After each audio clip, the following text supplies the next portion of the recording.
D'accord, mais tu as fait une introduction parce que nous, on n'a rien entendu. Mais... Oh là là, bon. En fait, il pleut à verse à Washington ce matin et je ne sais pas si ça perturbe les connexions ou pas. J'avais fait une courte introduction donc pour dire que nous avons le plaisir d'être avec Jacques Mousset et Amina Koulibaly, qui sont basés à Abidjan et qui vont nous apprendre quelques techniques pour pouvoir bien lire, bien comprendre et déceler les informations qu'il faut dans un budget national. Voilà, Jacques, à toi. D'accord, merci Eric, merci pour l'introduction. J'espère on m'entend bien. Si par hasard la communication est pas bonne, peut-être manifestez-vous. Personne ne réagit, donc je suppose que tout le monde m'entend bien. Donc, comme l'a dit Eric, je m'appelle Jacques Morisset, je suis ici l'économiste en chef et coordinateur de projet basé à Abidjan avec une responsabilité sous-régionale.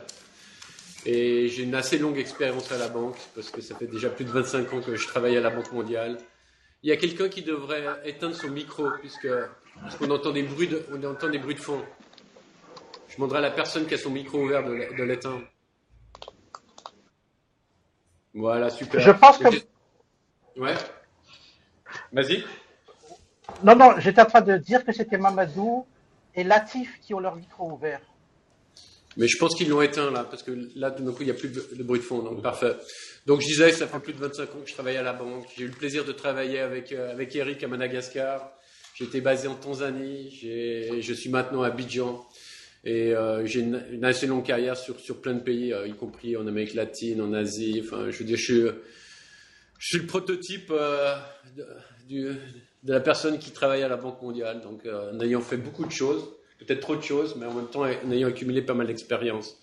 Donc je me suis présenté rapidement. Je vais peut-être laisser Amina Koulibaly, qui travaille avec moi ici à Abidjan, de se présenter rapidement pour ensuite après aborder le problème. Bonjour à tous, je suis Amina Koulibaly, je travaille avec Jacques depuis environ 1 an. Et je travaille généralement sur le cadre macro, sur les questions de politique fiscale, sur les questions du secteur financier. Avant d'être ici, j'étais à la banque, au FMI, au bureau du représentant résident pour 5 ans, sur aussi ces mêmes questions, mais vraiment du point de vue macro, sur les questions de la balance des paiements, sur l'équilibre budgétaire et tout ce qui est lié aux questions fiscales. Merci. Voilà, donc il y a toujours quelqu'un qui a son micro ouvert, hein, donc si vous pouvez le fermer, ça serait bien. Donc vous avez compris, après l'introduction d'Amina, pourquoi je lui ai demandé de venir ici, puisqu'elle a travaillé 5 ans au Fonds monétaire international. Alors c'est pas qu'à la Banque mondiale, on ne regarde pas les budgets, mais au Fonds monétaire, on les regarde tout le temps, donc ça me paraissait opportun qu'elle soit là. Ce que je vous propose de faire aujourd'hui, c'est d'abord avoir une conversation. Il y a quelqu'un qui a toujours un micro ouvert et c'est très désagréable, parce qu'on entend tous les bruits derrière. Je ne sais pas qui l'a ouvert, mais ce serait sympa de pouvoir l'éteindre pour tout le monde. Voilà. Raoul Biletsi, c'est vous qui avez votre micro ouvert. On leur dit toujours. D'accord. Non, bon, c'est bon. Donc, qu'est-ce qu'on va faire aujourd'hui? Je vais faire une petite introduction. D'abord, c'est une conversation qu'on va avoir. Donc, je vous invite à participer le plus possible, notamment lorsqu'on parle. Si vous avez des questions de clarification, n'hésitez pas.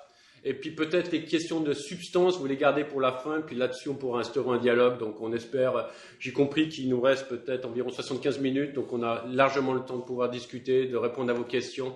Je pense que c'est un sujet pas rébarbatif, mais c'est d'abord une méthode, un budget. Donc pour le rendre plus vivant, donc ce sont vos questions et nos réponses qui pourront le rendre plus vivant. Je commencerai par vous dire qu'est-ce que c'est un budget, donc une courte introduction. Je ne sais pas si vous pouvez voir sur l'écran, mais ça, c'est un budget. Ça, c'est le budget de la Côte d'Ivoire. Et vous vous rendez compte que si on fait l'analyse du budget, donc qui est importante, il est aussi important d'avoir un certain nombre d'outils synthétiques pour pouvoir analyser ce budget.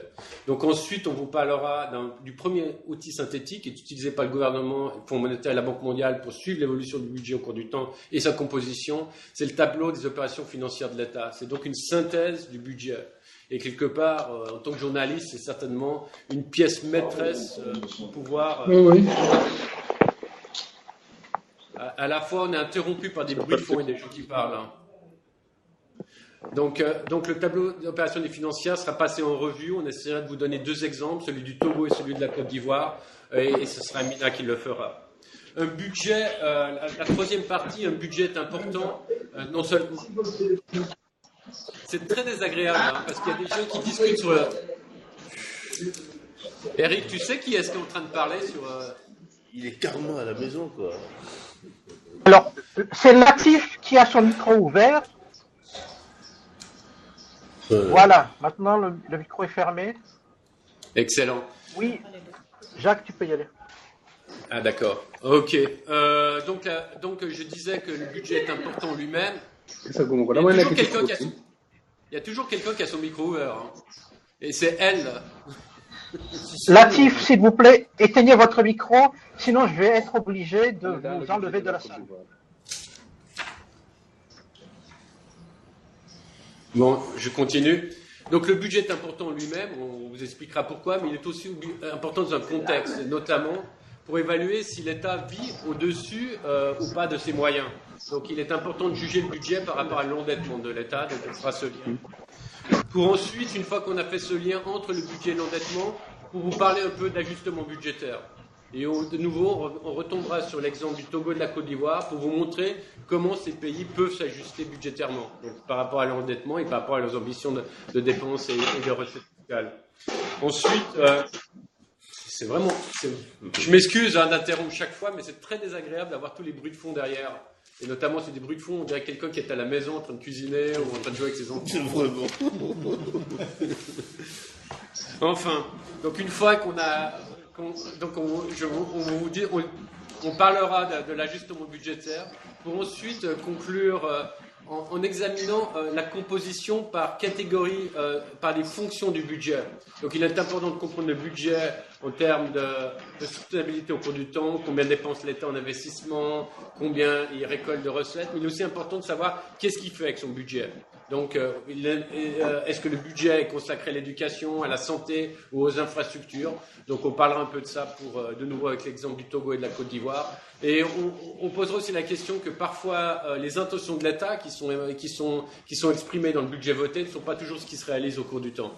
Et puis après, donc, on ouvrira la discussion à la question, la discussion aux questions et réponses. Donc voilà plus ou moins ce qu'on espère faire aujourd'hui. Une petite question, c'est que on a envoyé un certain nombre de documents, donc des budgets. Est-ce que vous les avez reçus? Parce que ce serait important. Ok, d'accord. Donc on part du postulat que vous avez reçu les documents, parce que pour expliquer un budget, c'est quand même important qu'on puisse se référer à un budget. Donc c'est bien. Donc dans mon introduction, j'ai expliqué un peu ce que c'est un budget. C'est un gros document. Un budget, vous pouvez imaginer que ça se prépare longuement. Il est important de situer que le budget est un résultat d'un cycle budgétaire, à la fois en amont et à la fois en aval. En amont,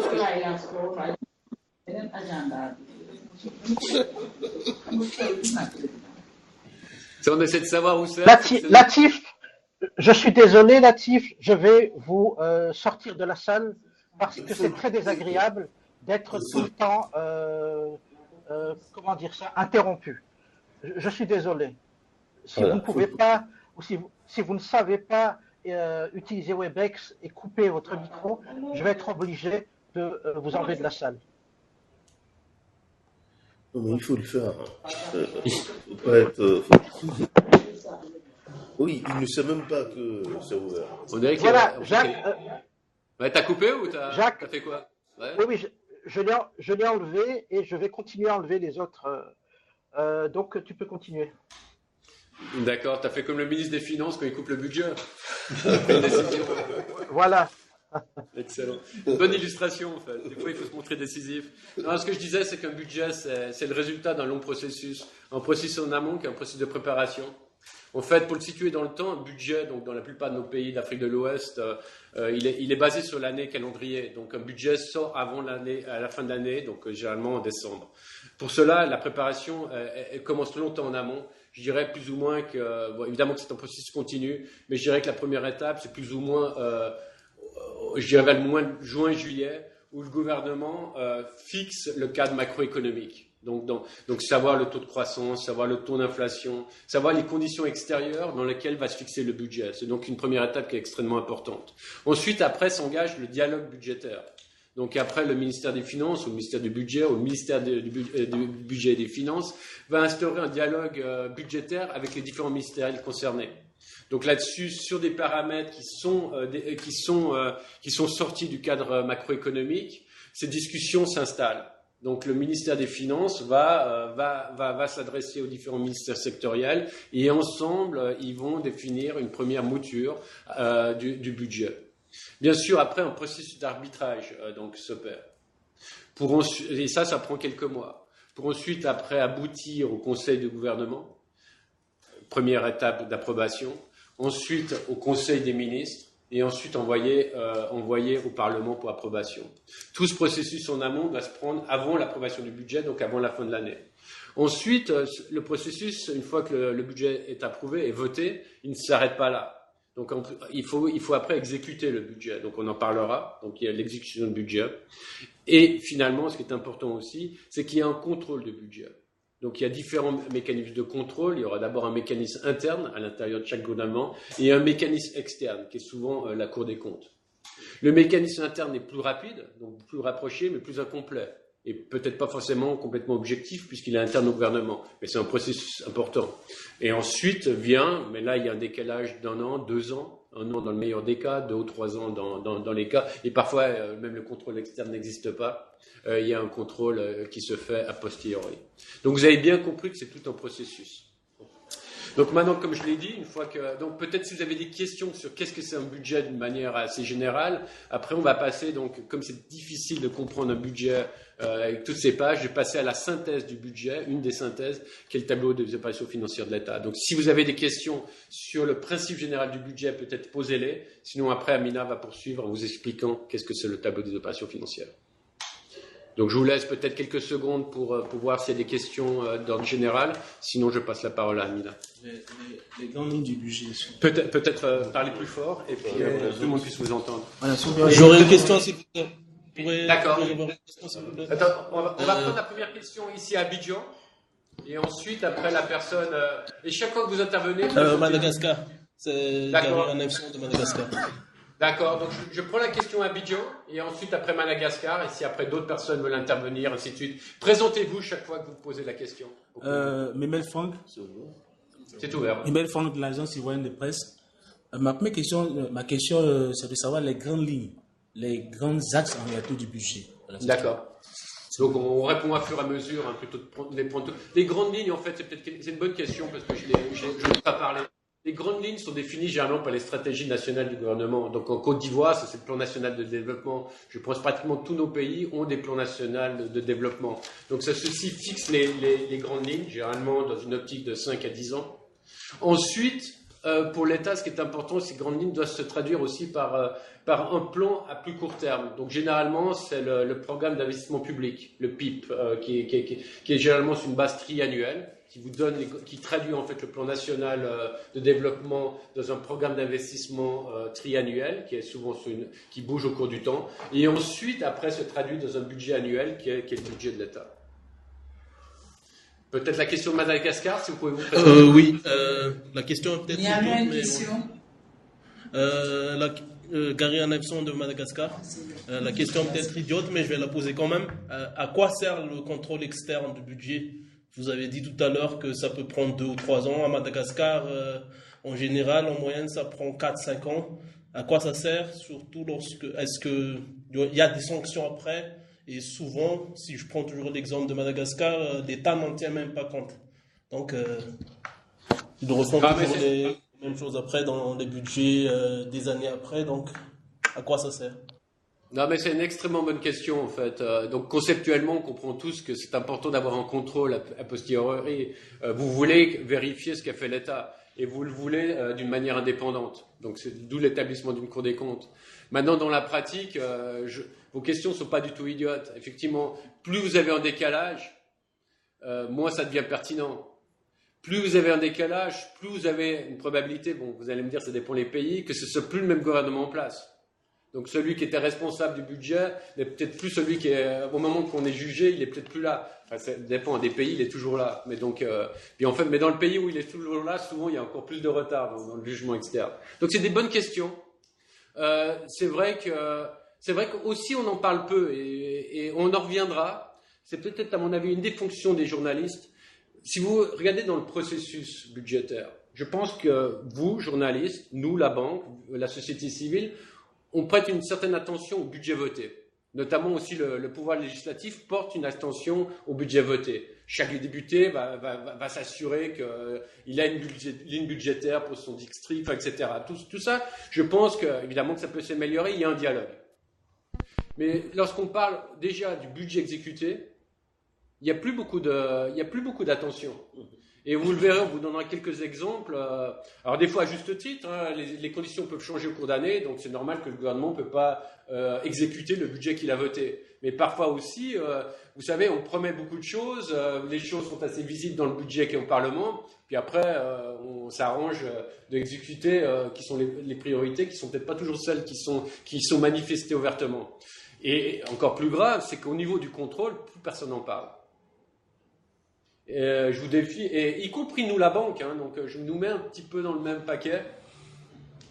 Nous on a énormément de peine parce qu'effectivement c'est dans un processus décalé, donc quand on fait une opération d'appui au gouvernement, on s'intéresse ponctuellement à ce qu'il fait aujourd'hui, ce qui est déjà pas facile, puis après rétrospectivement de sanctionner, d'encourager un État qui ce qu'il a fait 3 ou 4 ans auparavant, ça devient compliqué. Alors on met des conditions, mettre en place une Cour des comptes, mais extrêmement difficile en plus de s'assurer qu'elle fait un bon travail, surtout que la Cour des comptes est indépendante.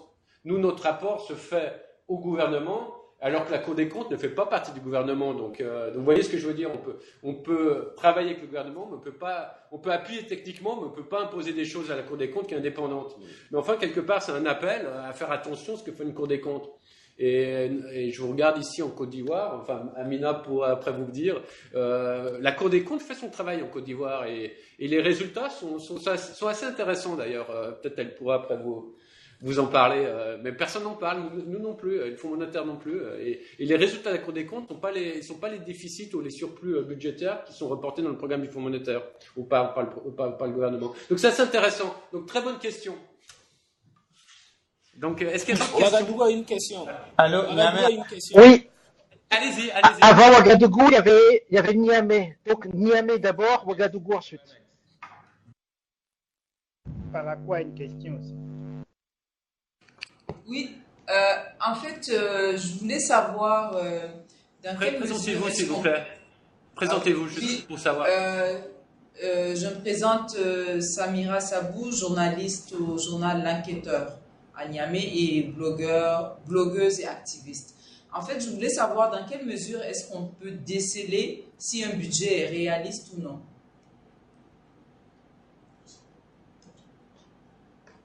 On va laisser Amina répondre pour pas que je monopolise la parole. Non, en fait, je pense que la question sera répondue plus tard dans les déroulés du programme. Savoir si un budget est réaliste ou pas, il suffit de regarder ce qui avait été budgétisé, qui est passé à l'Assemblée nationale, et ce qui est exécuté. Pour une année, on peut avoir des chocs pour un pays, mais quand c'est répété dans le temps sur 3 ans, 4 ans, 5 ans, on se rend compte de plus en plus que le budget n'est pas réaliste. Et on regarde tant du côté de la dépense que du côté des recettes qui sont mobilisées. Mais je crois que Jacques va venir en détail là-dessus au dernier point de la présentation. D'accord, juste pour compléter, je pense qu'on va l'adresser aussi, mais un bon garde-fou pour savoir si le budget est réaliste ou pas, c'est de savoir si l'État doit s'endetter ou pas. Donc, c'est la même chose que quand vous faites votre budget personnel, vous pouvez vivre au-dessus de vos moyens, mais au moment, la réalité vous rattrape. Donc, c'est pour ça qu'on va porter l'attention au moment sur le lien entre le budget et l'endettement. Ok, après il y avait une question à Ouaga. Oui, je suis Sawadogo Gaston du journal L'événement. Alors, tantôt, quand le conférencier a parlé du processus que doit suivre le budget, il y a le ministère de l'économie, le conseil des ministres et l'Assemblée nationale. Mais je voudrais savoir quelle peut être la place et le rôle de la société civile dans ce processus-là. Merci. D'accord, donc il me paraît fondamental. Je pense que jusqu'au Conseil des ministres, le budget, c'est un processus interne au gouvernement. Donc quelque part, il faut laisser le temps au gouvernement de préparer son budget.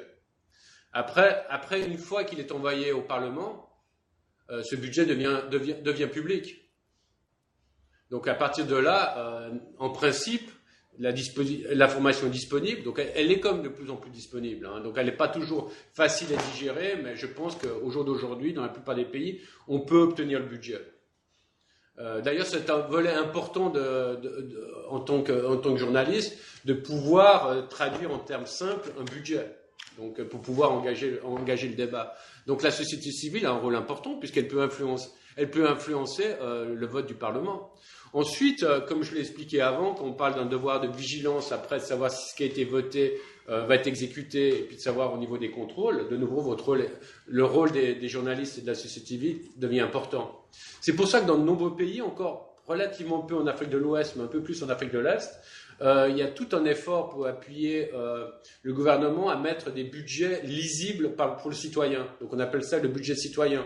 Parce que c'est clair que je pense que la plupart des ministères mettent leur budget en ligne maintenant. Mais qui va regarder un budget, à moins que vous êtes intéressé par une rubrique spécifique, franchement, même nous on ne le regarde pas vraiment, hein, sauf s'il y a quelque chose qui nous intéresse spécifiquement. Donc le budget citoyen devient important. Donc c'est quelque part traduire ceci en termes simples. Et c'est aussi important de vous former, hein, donc en tant que journaliste, mais aussi de donner les outils à la société civile de pouvoir analyser les budgets. Et effectivement, je pense qu'une des faiblesses en Afrique de l'Ouest, c'est qu'il y a relativement peu de ce qu'on appelle think tank, donc d'organisations de recherche ou de réflexion, de politique économique, qui s'engagent dans cette voie d'analyser des budgets. Alors je comprends bien que c'est pas toujours facile, hein. Parce qu'à partir du moment qu'on critique un budget, on peut être perçu dans l'opposition. Enfin, vous voyez ce que je veux dire. Mais ce débat peut être technique, hein, avant d'être politique, même si c'est pas toujours facile à dissocier. Et ce débat n'a pas souvent lieu. Donc c'est peut-être une partie de votre rôle et peut-être on peut le faire ensemble au niveau technique. Hein. Voilà. Donc est-ce qu'il y a d'autres questions d'ordre général? Il y avait une question de Parakou. Une... Parakou d'abord. Et Jamena après. Oui, c'est Kolawole Boniface Diaou du journal La Presse du Jour. J'appelle depuis donc Parakou. Et à l'instant, vous venez donc de dire que la société civile peut intervenir pour contrôler un peu le budget. Mais est-ce que la société civile ne doit pas aussi en fait se prononcer sur l'élaboration du budget?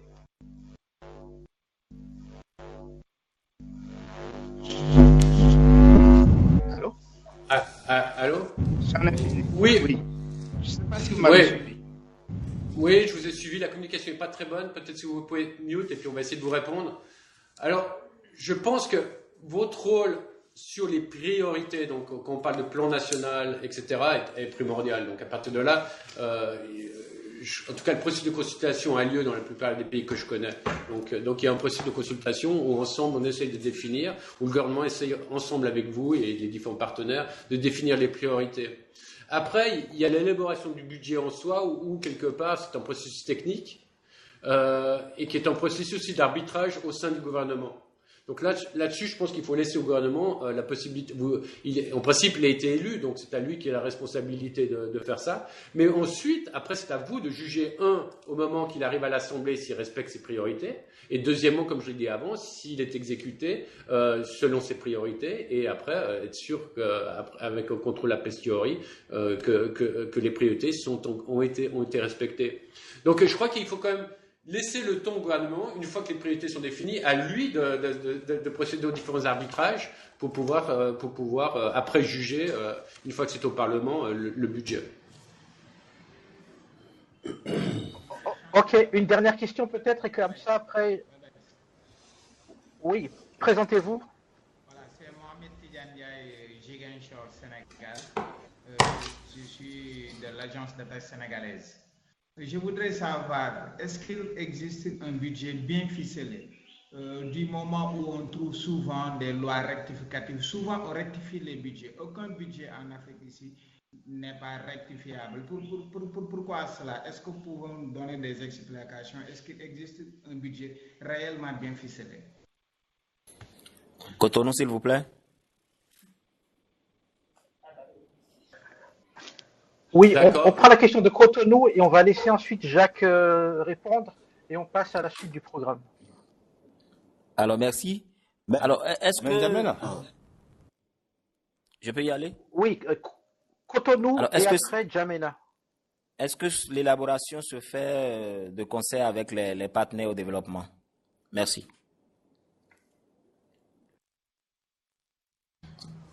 Donc et Djamena pour terminer. Ah, il y a encore une question. Tu veux répondre? Oui, il y a encore une question. Prenons les trois questions, oui. Ensuite on répondra, puis après on continue le programme, parce qu'autrement, voilà, oui, c'est ça. on va pas pouvoir dérouler sinon. Dernière question pour Blaise. Oui, bonjour, Blaise Djimadoum de l'agence Tchadienne de presse et d'édition. Dans la plupart des pays africains, le processus budgétaire n'est jamais respecté et ça pose vraiment des difficultés aux journalistes de suivre le budget. Et quelle est la différence entre le budget ouvert et le budget citoyen? Merci.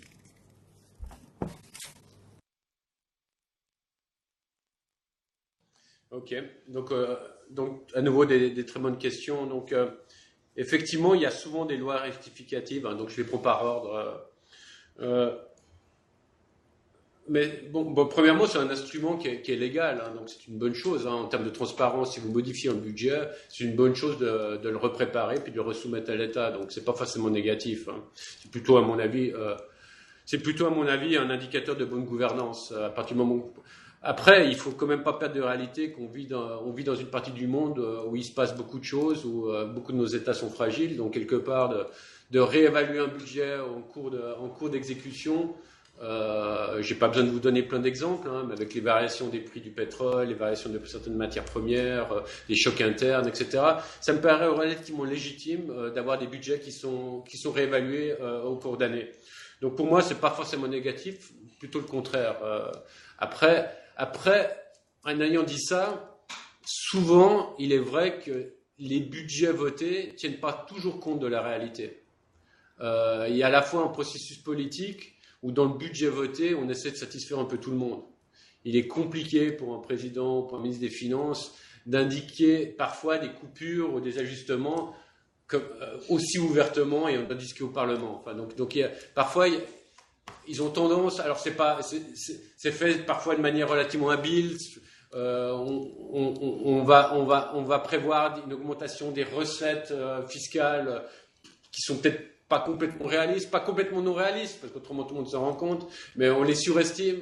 Puis après, au cours d'année, on se rend compte que les recettes fiscales ne sont pas aussi importantes. Parfois aussi, on surestime l'aide des bailleurs. Vous voyez tout ce que je veux dire? Donc il y a un peu un budget, c'est à la fois un instrument financier, mais aussi un instrument politique. Donc c'est aussi en partie pour ça qu'il y a des révisions. Donc positif, mais en fait avec quand même avec un peu de prudence. Si le budget est préparé avec les partenaires de développement, je dirais que la stratégie nationale de développement, les priorités sont souvent et sont presque toujours discutées, mais avec pas seulement les partenaires au développement, mais pratiquement avec toute la société. Alors c'est vrai que souvent la Banque mondiale ou certains partenaires au développement ont une place privilégiée autour de cette table. Donc dans la préparation de la stratégie, donc dans les priorités, oui. Par contre, alors ça varie un peu suivant les pays, ça peut varier suivant les secteurs. Mais d'une manière générale, je dirais que nous, partenaires, nous, la Banque mondiale, on n'est pas impliqués dans le processus d'arbitrage. Quand le gouvernement fait ses discussions, ses conférences budgétaires, nous ne sommes pas autour de la table. On peut intervenir indirectement dans la mesure que, par exemple, on a un gros programme d'assistance dans, je dis, le secteur de la santé pour dire quelque chose. Donc, si on a un rôle important à jouer dans un secteur, on peut participer de manière indirecte à ces discussions, mais on n'est clairement pas dans la conférence budgétaire. Les arbitrages sont faits par le gouvernement. Ensuite, on peut réintervenir, comme tout le monde, une fois que le budget a été approuvé au Conseil des ministres. On peut donner d'autres avis Donc là, bien sûr. Ce qui est important, c'est qu'aussi les paramètres du cadre budgétaire. Vous vous rappelez, je vous ai dit, vers le mois de juin, juillet, le cadre macroéconomique est fixé. Là-dessus, les partenaires, oui, et notamment le Fonds monétaire, jouent un rôle important. Si vous avez un programme avec le Fonds monétaire, qui est le cas de nos pays, ces cadres macroéconomiques sont faits en accord avec le Fonds monétaire. Et s'il y a un appui budgétaire avec la Banque mondiale, donc qui est peut-être pas dans tous les pays, mais dans de nombreux pays, aussi il faut que tous ces cadres macroéconomiques correspondent donc aux attentes de la Banque mondiale et du Fonds monétaire. Donc je sais pas si j'ai été clair. Après, c'était la question sur budget ouvert et budget citoyen. Je suis pas sûr que j'ai bien compris. Mais le budget citoyen, si vous voulez, c'est un budget simplifié. C'est d'expliquer aux citoyens. Alors, malheureusement, moi, je ne connais pas d'exemple en Afrique francophone. Mais si vous allez dans les pays anglophones, je m'excuse, il y a de nouveau des interférences. Hein, mais vous allez dans les pays francophones, c'est quelque chose qui est fait en Tanzanie, qui est fait au Rwanda, où le budget est expliqué aux citoyens. Alors souvent, c'est fait avec des ONG, hein, donc qui ont le financement et puis qui procèdent avec le gouvernement à cette simplification. Ce qui me paraît important, hein, parce que c'est vrai que la lecture d'un budget reste quand même compliquée. De nouveau, il y a quelqu'un qui devrait fermer son micro. Hein. Avant qu'Eric le coupe. Ornella Douchime, éteignez votre micro, s'il vous plaît. Ornella. Je voudrais ajouter des détails concernant la loi rectificative du budget. Comme Jacques l'a dit, par moment, les recettes ont été surestimées et on se rend compte au moment de l'exécution du budget qu'il faut peut-être ajuster les dépenses pour ne pas accroître le déficit. On va y revenir plus tard. Et aussi, par moment, le pays a des chocs. Je prends le cas de la Côte d'Ivoire, lorsqu'on a eu l'attentat du Grand Bassin. Là, ça demande au pays de pouvoir rediriger son programme économique, de pouvoir prioriser d'autres dépenses qui n'étaient pas prioritaires. Et là aussi, ça demande des ajustements. Il faut toujours repartir vers l'exécutif et le Parlement pour dire, voilà le budget qu'on a adopté, on a dû le changer en cours de route et voilà le résultat. Et c'est au Parlement de demander maintenant des explications sur pourquoi le budget a été changé. Mais c'est pour dire que la loi rectificative du budget, non seulement c'est un processus légal, mais il est utilisé par le gouvernement dans des cas qui sont spécifiques. Pardon, ils ont parlé aussi du budget ouvert. Ouais, mais je ne sais pas ce que c'est un budget ouvert. Je n'ai pas bien compris. Ouais, quelqu'un a posé une question sur un budget ouvert, mais j'avoue que moi je ne connais pas le concept de budget ouvert. Open government, non, open budget. Mais je pense que c'est l'idée de rendre le budget accessible à tout le monde. Oui, le Tchad, hein, je reviens. J'ai parlé du processus qui n'est jamais respecté. Pour permettre aux journalistes de suivre le budget, il faut que le processus soit respecté. Mais lorsque le processus n'est pas respecté, qu'est-ce que le journaliste doit faire dans ce cas? D'accord. Bon, il est comme respecté dans beaucoup de pays, en tout cas. Dans la forme, alors, je ne connais pas le Tchad, peut-être il n'est pas complètement respecté au Tchad, mais dans la plupart des pays où je travaille, dans la forme, il est plus ou moins respecté. Je pense que c'est quand même un progrès qui a pris place ces dernières années, parce que si vous m'aviez posé la question il y a 10-15 ans, dans beaucoup de pays, même la forme du processus n'était pas respectée. Le budget n'était même pas souvent approuvé avant le début de l'année budgétaire. Donc dans la forme, de nouveau, vous pouvez me corriger pour le Tchad, hein, que je ne connais pas. Après, donc le budget, à un moment ou l'autre, il est quand même disponible. Alors le problème, c'est que c'est vrai qu'il parfois il n'est pas facile. Il est disponible de nouveau dans la forme, mais pas forcément. C'est pas forcément facile de l'avoir concrètement. À qui vous le demandez vous demandez au ministère des Finances. Enfin, vous voyez. Enfin, je pense que vous avez vécu ça. Donc là. Alors effectivement, tout ceci, on peut travailler ensemble, hein, parce que c'est pas normal. Le budget, c'est le budget de tous. Hein, donc c'est vrai qu'il y a encore du progrès à faire. Donc je pense que c'est plutôt pour la concertation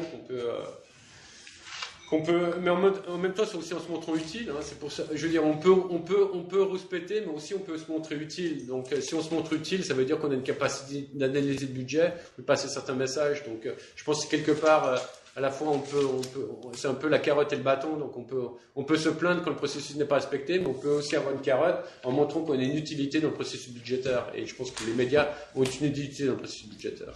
Je ne sais pas si j'ai été clair, mais si vous le permettez, peut-être le budget est politique, comme je l'ai dit, il est financier, mais c'est aussi un instrument comptable. Donc on va peut-être pas passer trop de temps, mais c'est certainement important en tout cas de regarder, de comprendre un tout petit peu. On vous a distribué quelques documents. En tout cas, de passer en revue, vous donner quelques éléments pour comprendre cet outil. Et je propose que ce soit Amina qui vous conduise à travers cet exercice. D'accord. Merci Jacques. Comme Jacques l'a dit, le budget c'est politique, c'est vrai que c'est économique aussi, mais la synthèse du budget c'est le TOF. Le TOF retrace les opérations financières de l'État. Le TOF c'est le tableau des opérations financières de l'État. C'est un outil de gestion macroéconomique. À travers le TOF, on peut savoir par exemple si l'État dépense trop dans ses dépenses courantes plus que dans les dépenses d'investissement. On peut savoir quel est le niveau de mobilisation des ressources. On peut aussi regarder est-ce que l'État il se finance plus par le marché régional ou par le marché sur le marché extérieur. C'est vraiment un outil de gestion macroéconomique qui permet de pouvoir, en analysant les différents soldes, de pouvoir attirer l'attention du gouvernement sur certaines difficultés à venir et tout ça. Le TOF, pour pouvoir lire le TOF, on le divise en deux, par une ligne imaginaire. On parle du haut du TOF et on parle du bas du TOF. Ce serait intéressant que vous puissiez avoir le tableau devant vous. Mais je pense qu'ils l'ont en fait.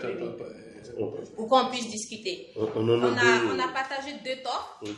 Le TOF du Togo et le TOF de la Côte d'Ivoire. Le TOF du Togo, c'est la version synthétique du TOF qui est faite par le FMI et qui se retrouve dans tous les rapports du FMI.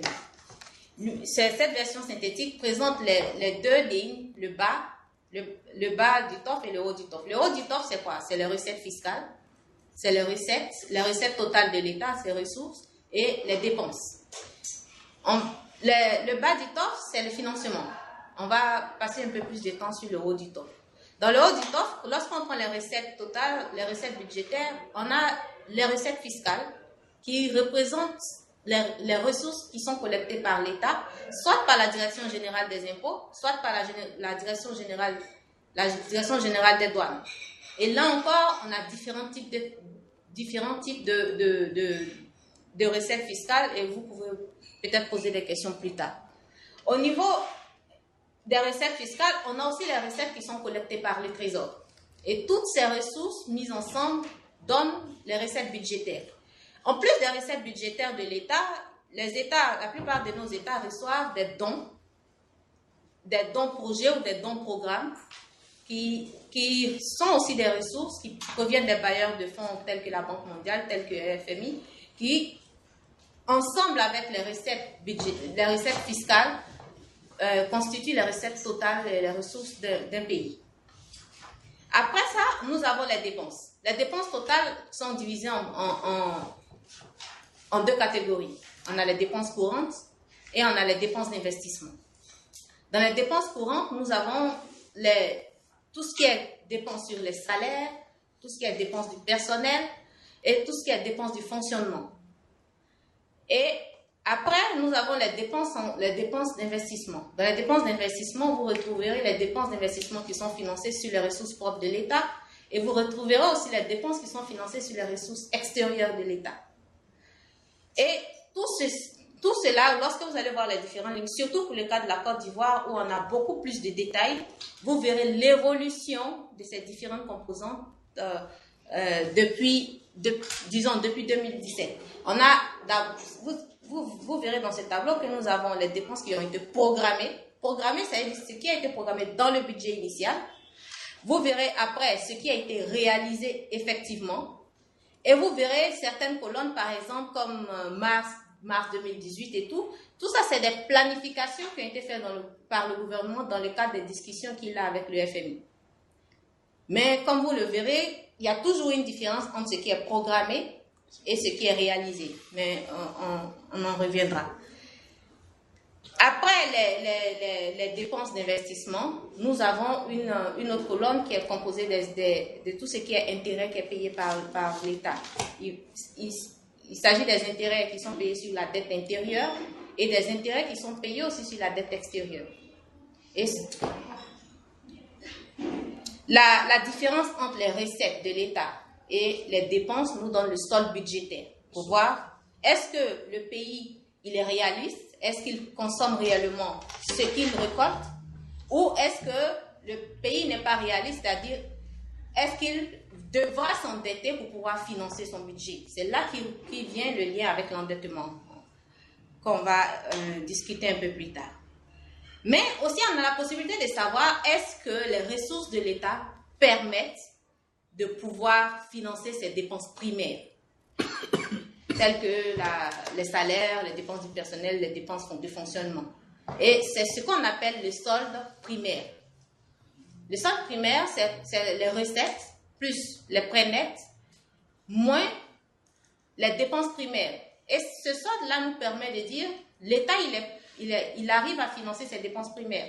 S'il n'arrive pas à financer ses dépenses primaires par ses ressources, cela voudrait dire qu'il y a un manque de réalisme de l'État. Et en guillemets, ça voudra dire qu'il devra s'endetter pour pouvoir financer ses dépenses primaires. Et là va venir des questions de politique économique. Qu'est-ce qu'il faudra faire pour cet État-là? Là, tu voudrais intervenir? Non, pas du tout.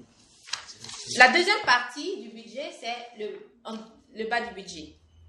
Le bas du budget, c'est le financement intérieur et le financement extérieur. Dans le financement intérieur, on a le financement bancaire et le financement non bancaire. Le financement non bancaire, généralement, le financement bancaire, c'est tout ce qui est émission sur le marché régional. Le financement non bancaire, c'est tout ce qui vient des acquisitions de l'État à travers des actions dans d'autres entreprises privées. Le financement extérieur, c'est généralement le financement qu'il fait en devises étrangères. Par exemple, les eurobonds, c'est du financement extérieur. Et aussi, on a d'autres formes de financement extérieur qui sont les dettes commerciales, il y a aussi les prêts et les dons que les bailleurs de fonds donnent qui sont en devises, qui représentent le financement extérieur. Et là, vous verrez, dans l'évolution, vous verrez dans le top, quelle est la répartition entre le financement intérieur et le financement extérieur. Et là encore, ça fait intervenir la question de ta gestion de la dette. Parce que le financement intérieur, généralement, c'est le financement qui est fait en monnaie locale. Le financement extérieur, c'est un financement qui est fait en devise, qui va faire appel plus tard à des questions de risque d'échange et tout ça. Donc, ça veut dire qu'en lisant le budget déjà, on pense à la question de l'endettement, mais je vais d'abord demander s'il y a des questions pour pouvoir avoir plus de précision ou si Jacques veut intervenir. Et après, on ira au second point qui est budget et endettement. Temps et endettement plutôt. Merci. Une question depuis par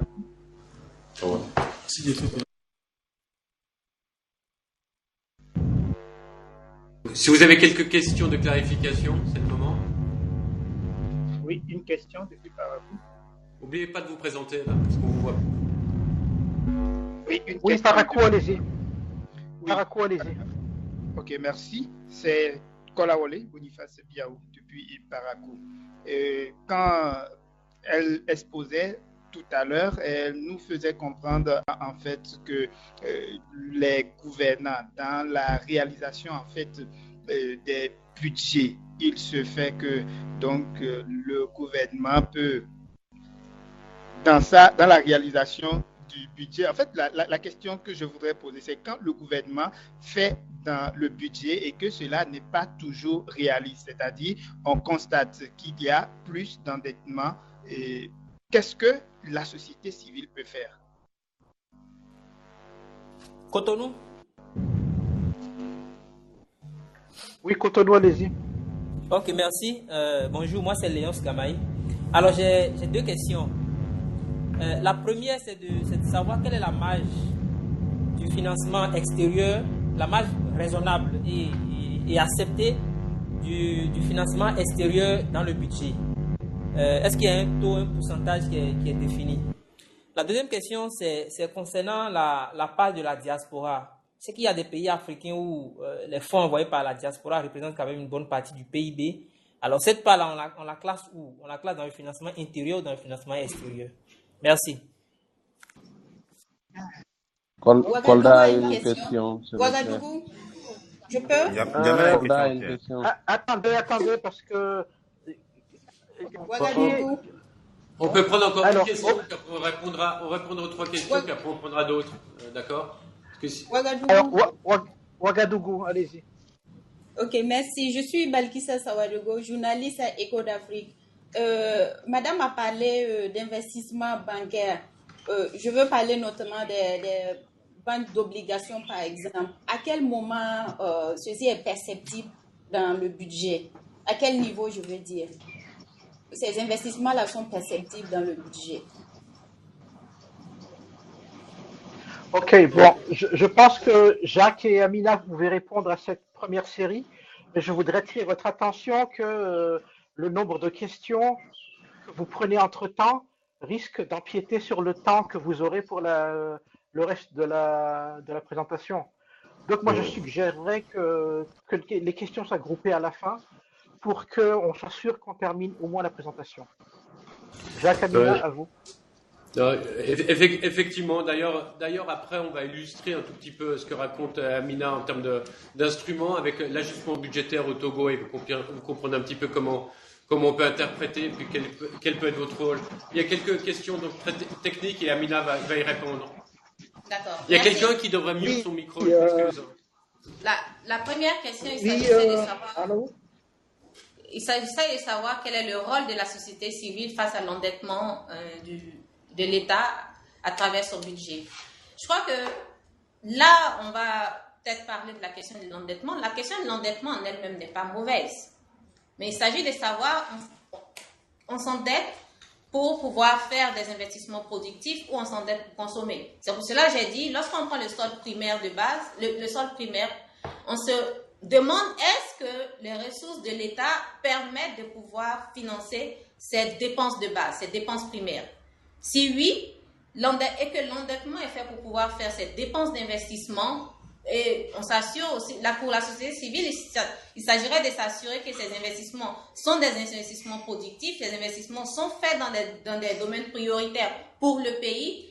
Et je crois que c'est là que se situe l'intervention de la société civile. S'assurer que effectivement l'argent public est utilisé pour les priorités du pays. Maintenant, la société civile aussi peut attirer l'attention du gouvernement sur le fait que sur des années, le déficit budgétaire s'accroît et donc il faudrait pouvoir faire attention et regarder qu'est-ce qu'il faut prioriser, qu'est-ce qu'il ne faut pas prioriser, mais il faudra pouvoir faire des réformes pour pouvoir limiter la dégradation du déficit et voire même monter et avoir un excédent. Je crois que ça, c'est le rôle de la société civile envers le gouvernement.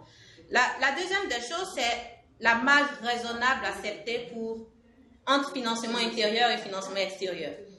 C'est pour cela que je vous dis que le budget, c'est un outil de gestion macro. Il ne s'agit pas aussi d'avoir une norme de financement intérieur ou une norme de financement extérieur.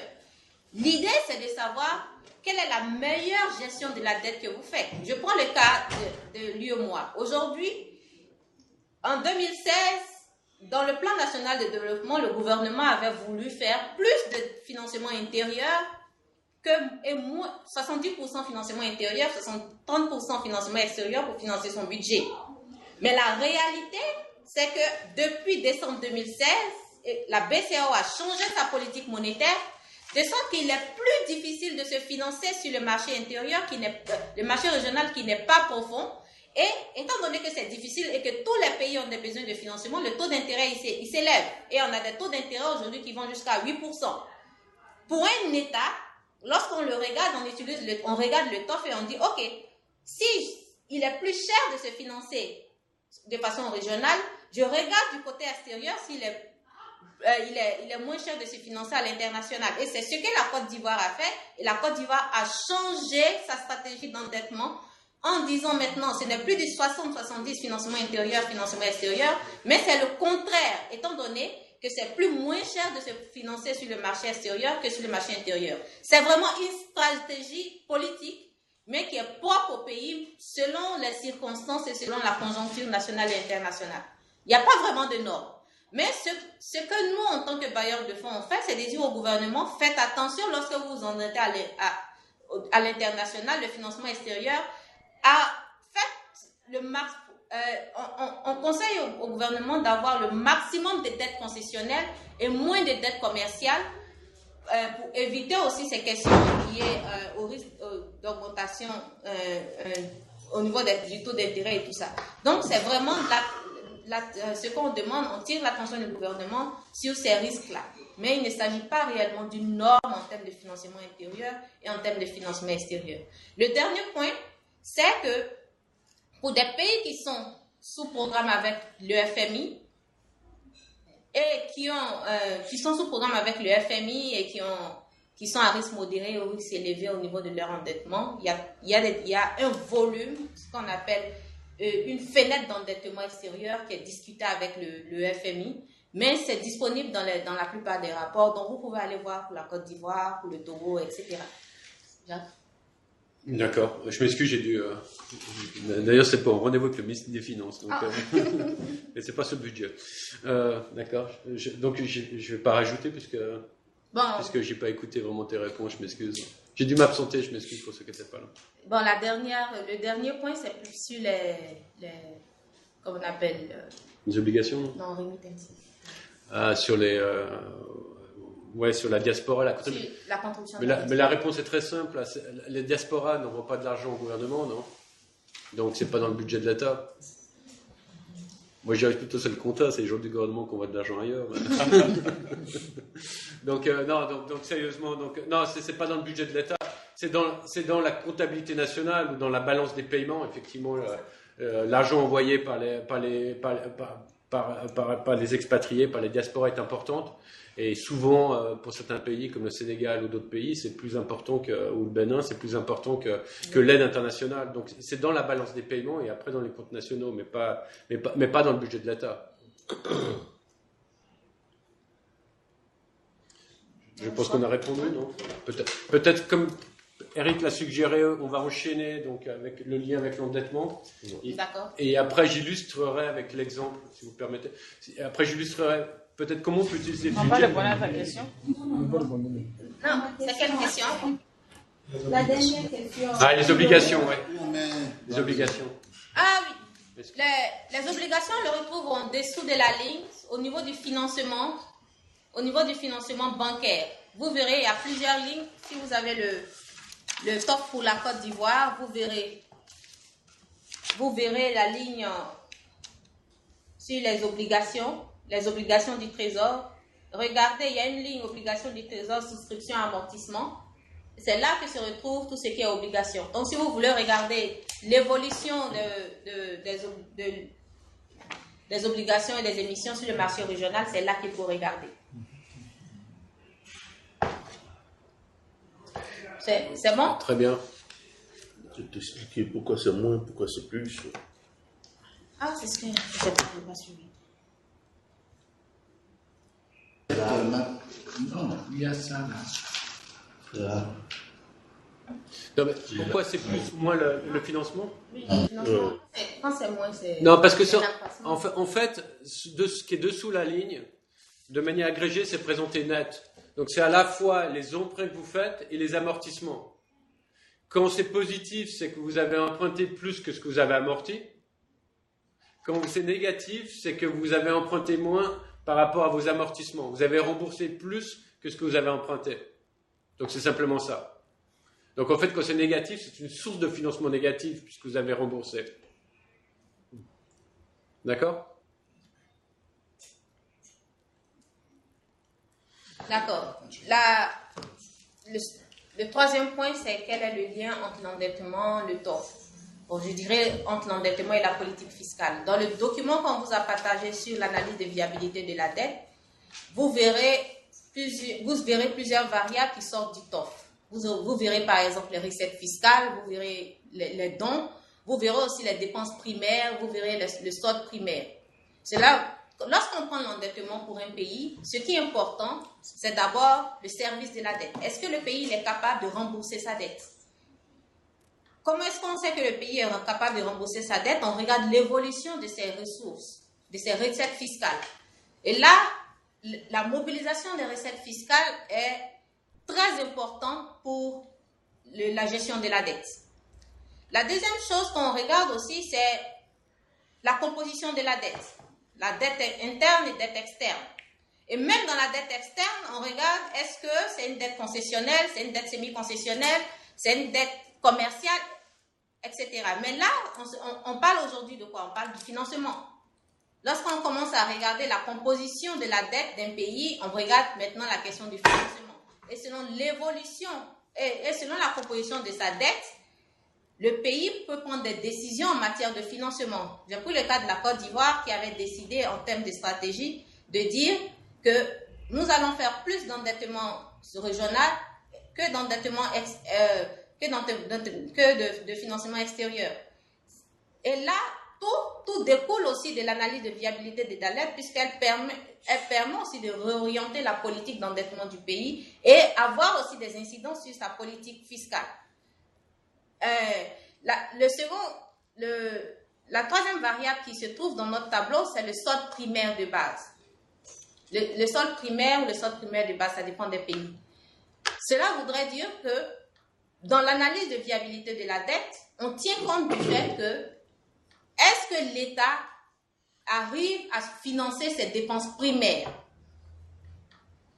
Cela voudrait dire qu'il y a encore un lien entre le TOF et l'endettement d'un pays.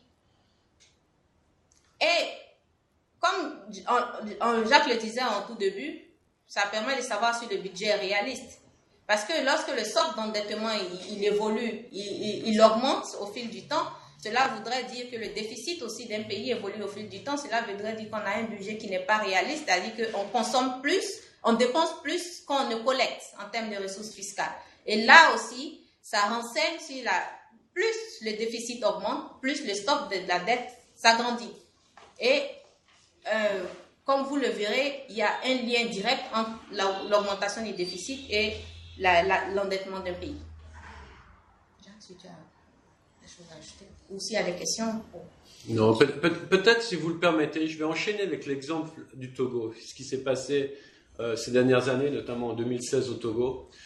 Toute l'information qui est là est publique, hein, donc c'est dans les documents du Fonds monétaire de la banque, donc c'est pour ça que je me permets d'en parler. Et peut-être ça permettra de faire la transition entre l'outil comptable.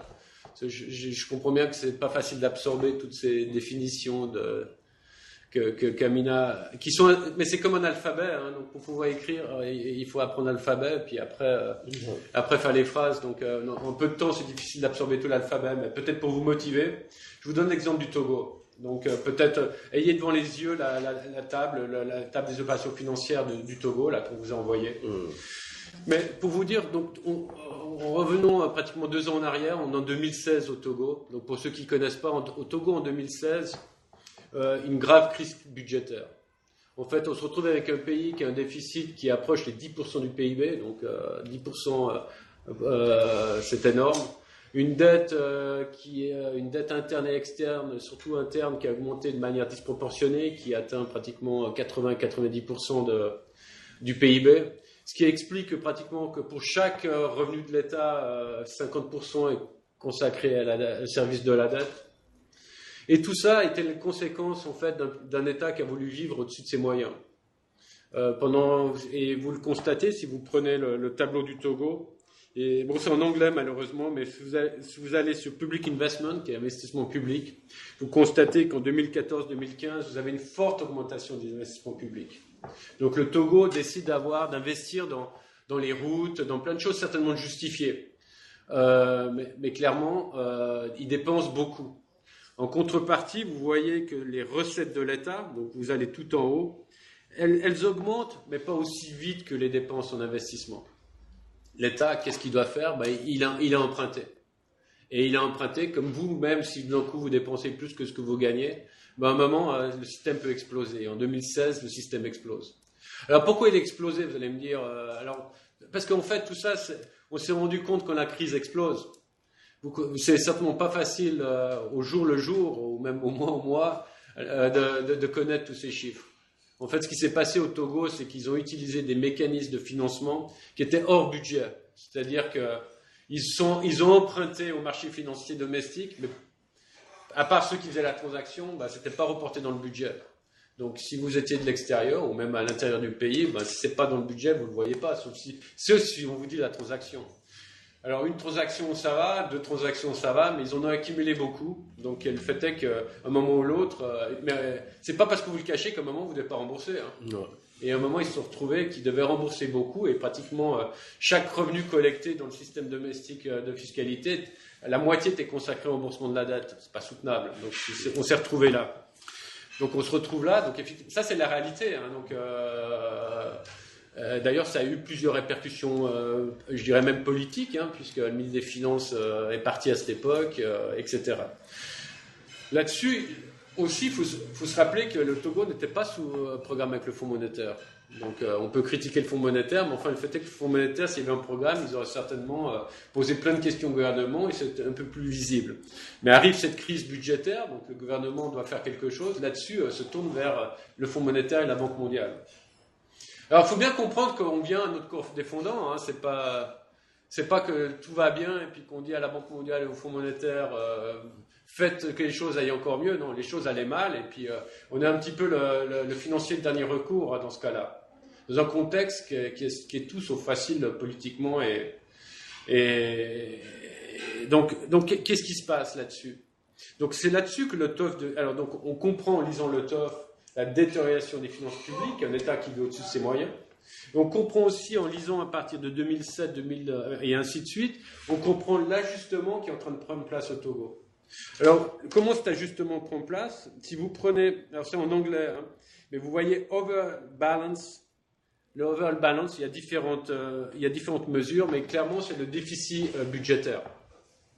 Alors, il inclut ou il n'inclut pas les dons, mais peu importe. Vous le voyez qu'à partir de 2014 à 2016, il augmente dans chaque ligne, le déficit budgétaire. Et à partir de 2016, il se réduit progressivement. Donc c'est ça l'ajustement budgétaire. Cet ajustement budgétaire prend place pour réduire les besoins de financement de l'État, pour réduire l'endettement. Puisque déjà, il n'est plus en mesure de rembourser, il peut plus. Il y a une réalité, il ne peut plus s'endetter. Et de toute façon, c'est une bonne chose d'arrêter de s'endetter quand vous êtes surendetté. Le problème, c'est qu'il faut couper après. Alors, il faut soit augmenter vos recettes, ou soit couper certaines dépenses. Alors, c'est pas facile. Alors, c'est pas un jeu facile. Alors, l'accent est mis sur les recettes. Vous constatez que les recettes augmentent, notamment à partir de 2019-2020. Donc, une idée, c'est de fiscaliser mieux votre économie. L'autre, vous constatez que, si on passe aux dépenses, que les dépenses courantes, donc les salaires, et la plupart des dépenses courantes, restent plus ou moins stationnaires. Elles ne sont pas coupées. C'est une réalité. C'est extrêmement difficile pour la plupart de nos pays, enfin, je dirais de tous les pays du monde, de couper les salaires des fonctionnaires. Vous pouvez ralentir l'augmentation des salaires, vous pouvez ralentir ou bloquer l'embauche de nouveaux fonctionnaires, mais il est extrêmement difficile de réduire une masse salariale. Et vous constatez que l'ajustement se passe au niveau des investissements publics.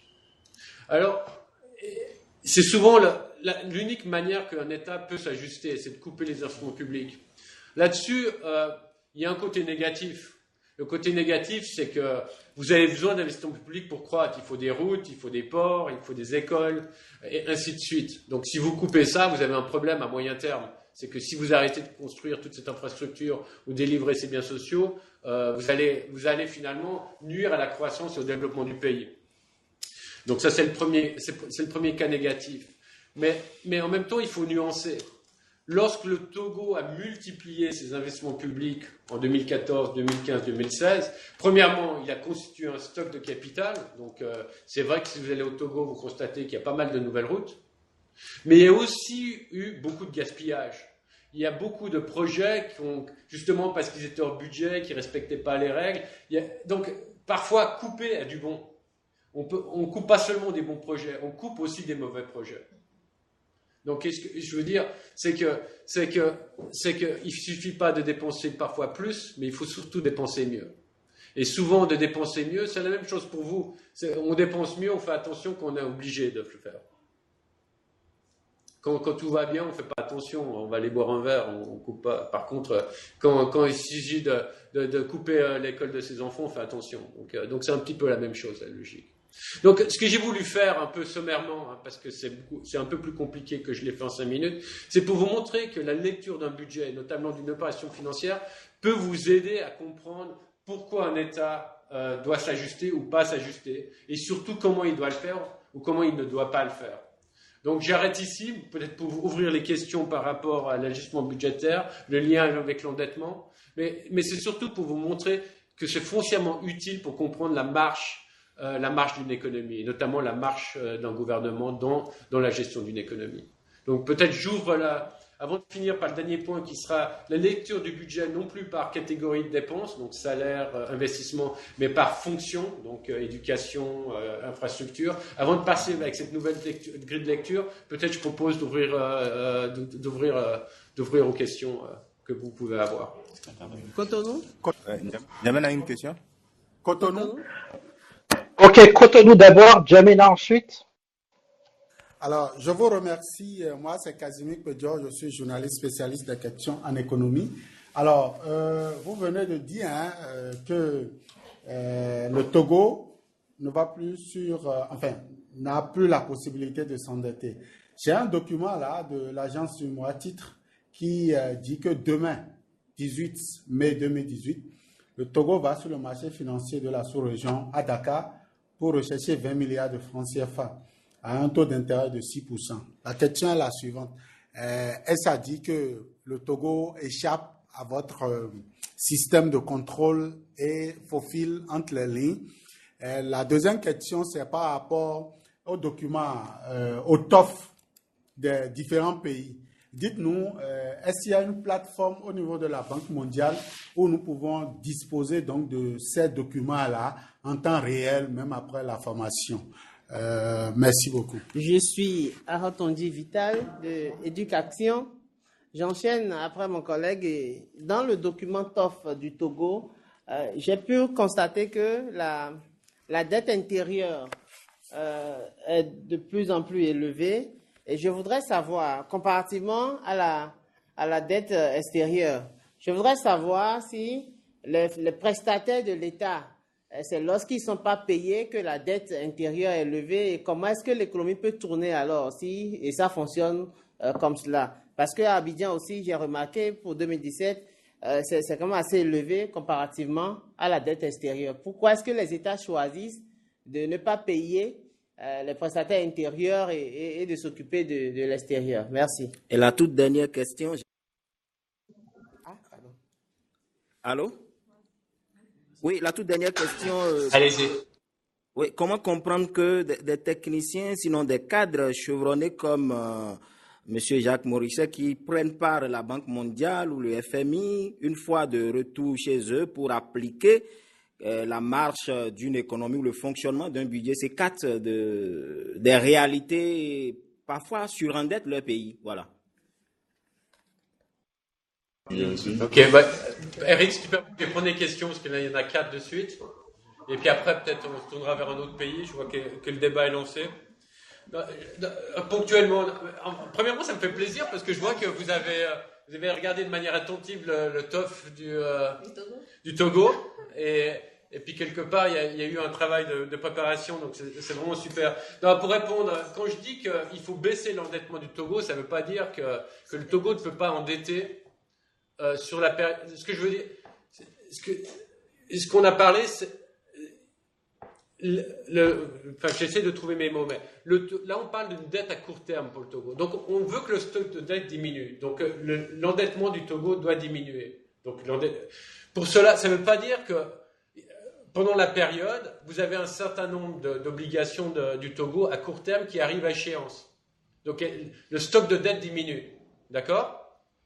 Mais en même temps, ce que vous voulez, c'est que le stock de dette diminue, mais ça ne veut pas dire qu'il ne peut pas emprunter pour compenser une partie du remboursement.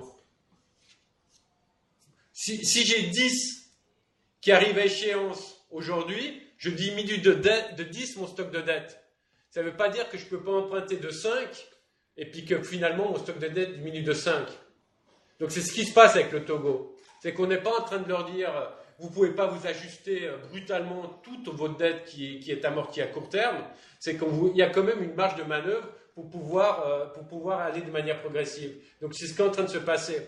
Néanmoins, c'est très variable, hein, mais le Togo a quand même des soucis pour emprunter sur le marché domestique, sur le marché régional. Si vous constatez que les échéances et les taux sont quand même, les échéances sont venues moins longues, et les taux sont venus plus hauts au cours des 2 dernières années, qui reflètent un petit peu leur situation budgétaire. Mais je ne sais pas si je me suis bien exprimé, mais clairement, je pense avec l'exemple de 10 et 5, c'est assez parlant. Sur où trouver l'étoffe, je dirais que la meilleure source, c'est de regarder, généralement, ils sont publiés dans les sites des ministères des Finances. S'ils ne sont pas publiés dans les sites des ministères des Finances, allez dans le site du Fonds monétaire où lorsqu'il y a un programme, il y a des revues, je dirais, au moins 2 fois par an. Et là-dessus, vous avez le TOF actualisé. Donc là-dessus, c'est dans tout programme du Fonds monétaire, vous avez le TOF. Donc ceci est disponible. Et je dirais que c'est les 2 sources principales. Pourquoi plus de dette interne que de dette externe au Togo? Parce que le Togo est un pays suffisamment fragile pour avoir beaucoup de difficultés à emprunter en dehors de la région de l'UEMOA. Donc en fait, ils ne peuvent pas emprunter sur les marchés internationaux, ou alors à des taux qui sont tellement forts que ce serait dangereux. Donc c'est pour ça que la dette externe est très faible. Alors, la seule dette externe du Togo, c'est de la dette concessionnaire, donc avec le Fonds monétaire et la Banque mondiale principalement. Donc c'est pour ça qu'elle est faible. Et finalement, quand on parle de dette interne, c'est à la fois la dette régionale. La définition, c'est la monnaie. Donc c'est à la fois la dette régionale et la dette interne auprès des banques notamment.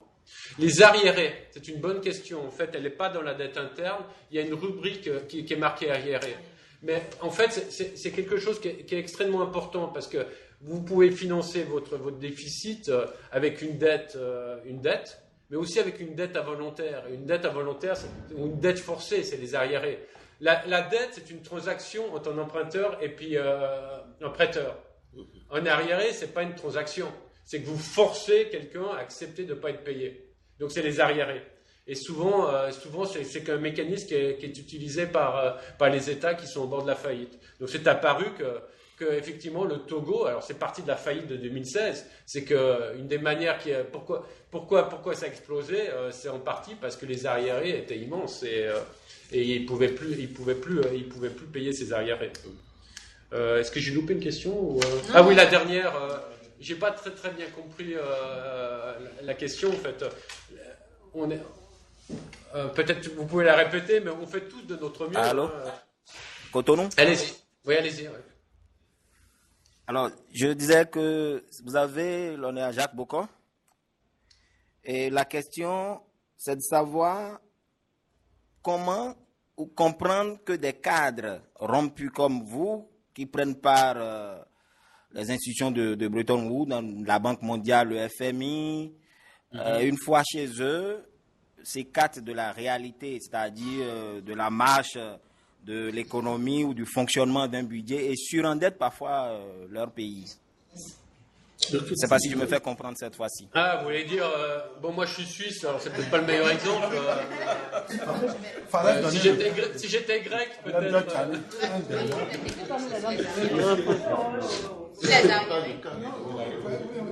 Je voudrais ajouter sur les arriérés que la plupart des pays qui sont sous programme avec le FMI, l'une des conditions, c'est pas d'accumulation d'arriérés intérieurs. Mais généralement, on se retrouve dans la situation où le secteur privé nous dit non, ils me doivent de l'argent depuis 2 ans, ils n'ont pas payé.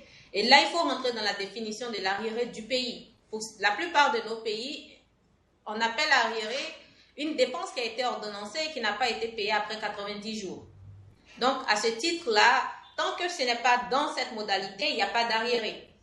Mais pour pouvoir regarder aussi, est-ce que le secteur privé, est-ce que l'État rembourse aussi sa dette intérieure, il faut regarder une ligne qui se retrouve dans le financement non bancaire qu'on appelle variation nette des exigibles. Donc, tout cela pourra vous donner une idée de la situation de paiement du secteur privé.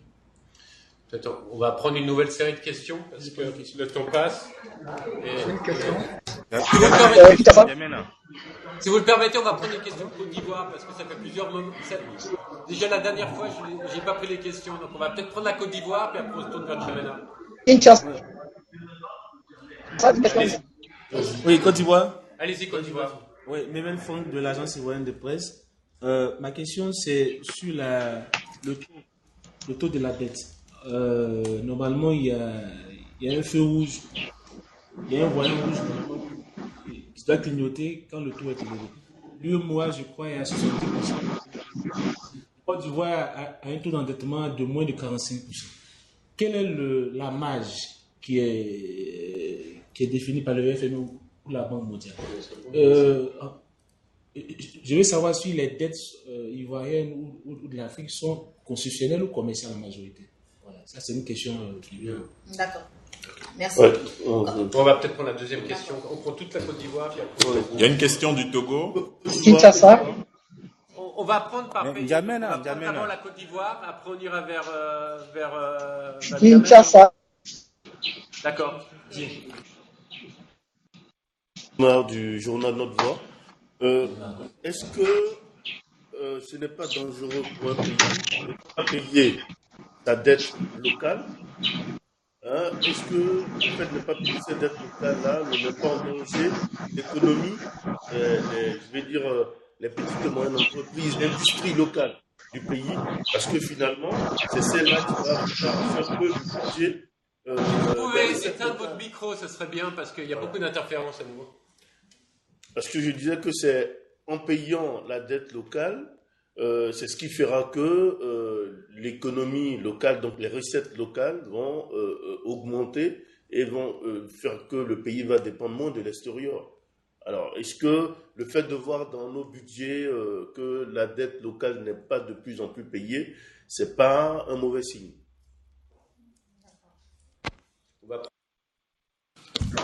Une question du Togo.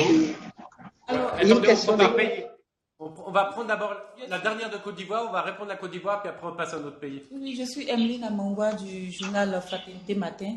Moi, je voulais savoir à quel niveau se situe le taux d'endettement de la Côte d'Ivoire.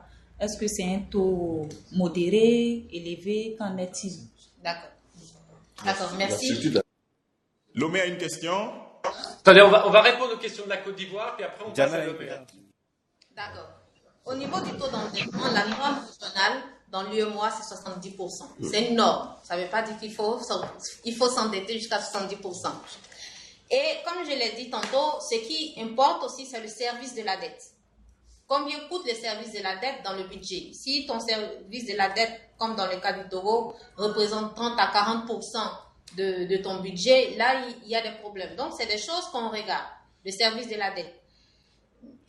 Pour la Côte d'Ivoire, le taux d'endettement, c'est de 46% en 2017. Et le risque d'endettement pour la Côte d'Ivoire est modéré. Et de plus, en fait, le FMI et nous faisons tous des exercices d'analyse de viabilité de la dette chaque 6 mois où on regarde comment se comporte la dette ivoirienne, la composition de la dette ivoirienne et tout. Et pour le moment, le risque est modéré, même si on demande de plus en plus au pays de pouvoir étendre la couverture de la dette extérieure pour intégrer plus les entreprises publiques et tout ça. Donc, c'est pour dire qu'on n'a pas un risque d'endettement élevé pour la Côte d'Ivoire, comme c'est le cas pour le Togo. La structure d'endettement de la Côte d'Ivoire, la Côte d'Ivoire de façon concessionnelle. La dette de la Côte d'Ivoire est en majorité concessionnelle. Il y a la dette semi-concessionnelle et la dette commerciale, mais en termes de part, la dette concessionnelle est plus grande. Je n'ai pas compris. Elle avait une définition de la dette concessionnelle. Parlez plus fort pour que les gens... Elle avait une définition de la dette concessionnelle. Bon, la définition technique, c'est on regarde l'élément don pour voir est-ce que la dette, le taux d'intérêt de la dette est faible et tout. Généralement, c'est les dettes concessionnaires. Maintenant, payer sa dette locale. Quand on regarde, si vous prenez le cas de la Côte d'Ivoire, surtout, je vais prendre le cas particulier de 2018, vous regardez le budget qui est là, l'État a fait d'énormes efforts pour rembourser sa dette intérieure qui n'est même pas encore arrivée à échéance. Elle a utilisé une partie des eurobonds pour payer sa dette intérieure. Et pour le cas de la Côte d'Ivoire aussi, depuis 2012, l'État a mis en place un mécanisme d'appurement de ses arriérés envers les fournisseurs privés. Et je peux vous ajouter aussi que la dette intérieure pour 2017 a été remboursée. Et il y a eu même une communication au Conseil des ministres. Ça veut dire que depuis des années, le gouvernement ivoirien fait l'effort de rembourser sa dette intérieure. Comme Jacques l'a dit, cette dette intérieure, le fait de ne pas payer les PME ou les entreprises privées, c'est une façon détournée de leur demander de faire un prêt qu'on ne paye pas. Et bien évidemment, ça va heurter le fonctionnement de ces entreprises privées puisqu'ils doivent répondre à leurs échéances au niveau des banques et tout ça. C'est pour cela, en tant que bailleur de fonds, on incite le gouvernement à pouvoir payer ces factures à temps. D'accord, je pense qu'on va passer au Togo peut-être. Posez votre question, Togo. Oui, bonjour. Je suis Elam Atisogbe de l'hebdomadaire La Nouvelle Tribune. Je rappelle qu'entre-temps, on a été coupé pendant quelques minutes de la conférence pour des soucis de connexion au réseau. Mais là, on est bien là, on est présent maintenant. On a une question relative justement à la dette, à l'endettement. Vous avez parlé tout à l'heure d'un pays suffisamment fragile, hein, Monsieur Jacques Morisset, pour pouvoir emprunter au-delà de l'UEMOA. Parlons du Togo justement dans lequel nous sommes. Un pays suffisamment fragile pour emprunter au-delà de l'UEMOA. Mais on a suivi dans le tableau les différents flux qu'il y a eu pendant des années, mais ça n'a pas empêché les bailleurs de fonds de continuer à prêter de l'argent au Togo. Les gens savaient suffisamment on n'avait pas suffisamment de ressources fiscales pour rembourser, etc. On se pose la question de savoir, bien évidemment, pourquoi les bailleurs continuent à prêter de l'argent en sachant pertinemment que demain, la situation allait exploser et qu'on allait se retrouver sous programme d'ajustement budgétaire. Merci. Est-ce qu'il y a Allô, d'autres questions du Togo? Oui. On peut peut-être passer à notre bureau. Jamena a une question, s'il vous plaît. Voilà, peut-être Jamena. Kinshasa a une question, oui. Jamena a une question, s'il vous plaît. Faisons Jamena, puis après Kinshasa, puis après on répondra aux questions. Ouais. Jamena, je m'appelle Abel. S'il vous plaît, allô? Jamena, je m'appelle Abel Net. Allez-y, Jamena. Oui, je m'appelle Abel Net. Question également. Journaliste au quotidien Le Progrès. Parlant de l'endettement, je voudrais poser une question. Est-ce qu'il y a-t-il un danger pour un pays qui s'endette pour pouvoir payer ses fonctionnaires? Est-ce qu'il y a un risque à ce niveau? Merci. D'accord. Peut-être une dernière question de Kinshasa, non? C'était Kinshasa, oui, qui demandait. Kinshasa, posez votre question. Allô? Est-ce que Kinshasa veut poser? Kinshasa, vous avez la parole. Oui, bonjour. Ma question porte sur l'analyse budgétaire.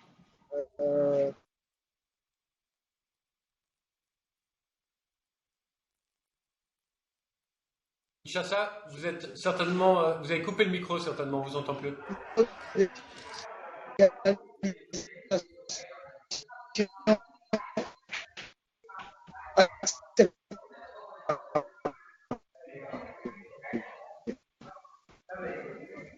Je pense qu'on vous entend pas, Kinshasa. Je ne sais pas si vous.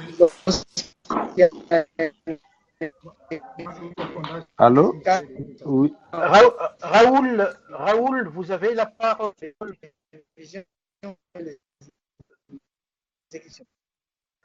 Oui. Raoul, on vous entend. Répétez votre question, on vous entend très mal. Non. Bien.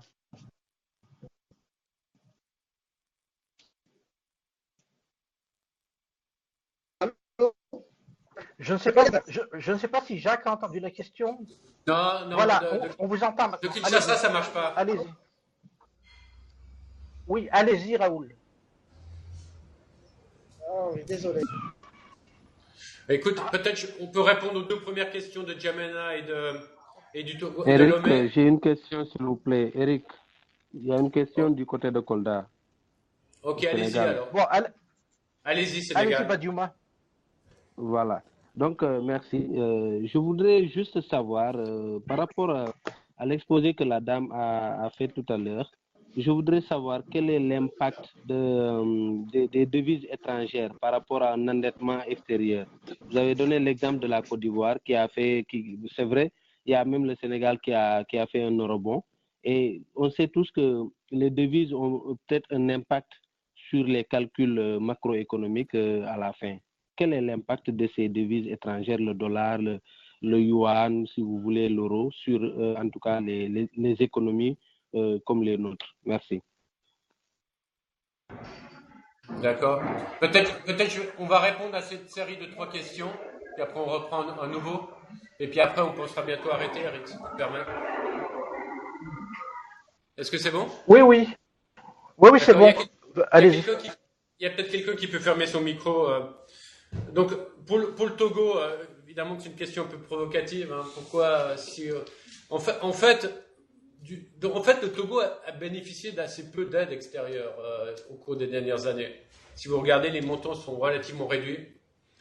Et l'aide n'est pas seulement une aide budgétaire, hein, c'est aussi une aide qui peut aller à l'éducation, qui peut aller aux communautés. Donc l'aide est suffisamment hétérogène pour avoir différentes fonctions. Donc c'est pas parce qu'un pays va avoir une crise budgétaire qu'il faut complètement arrêter l'aide, parce que l'aide a d'autres fonctions que simplement financer un budget. Donc ça c'est le premier point. Mais surtout, l'aide était relativement réduite à partir du moment qu'elle n'était pas sous programme avec le Fonds monétaire. Il y avait beaucoup de bailleurs, beaucoup de bailleurs qui étaient réticents ou craintifs de prêter au Togo. J'ai aussi mentionné avant que effectivement ex post c'est assez facile de faire l'analyse parce que les chiffres sont là et puis ex ante beaucoup de choses n'étaient pas apparentes dans le budget. Donc beaucoup de ce surendettement n'était pas visible, est venu visible à la fin lorsqu'il est venu tellement grand.